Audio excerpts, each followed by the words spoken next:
મામા એની પદ્માને નથી હવે જીવ્યા જેવા જોગા.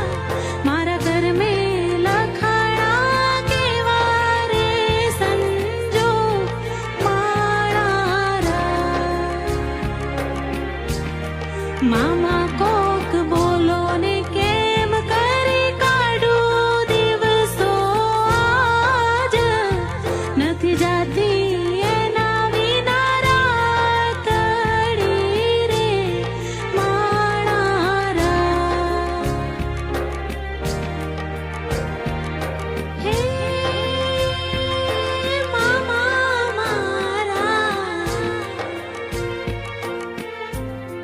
મામા નથી થાવું એવી પદ્મા મારે આજ.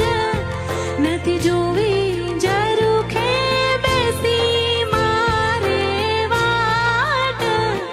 જો રહેવું પડે એના વિના એકલું રે માળારા. નથી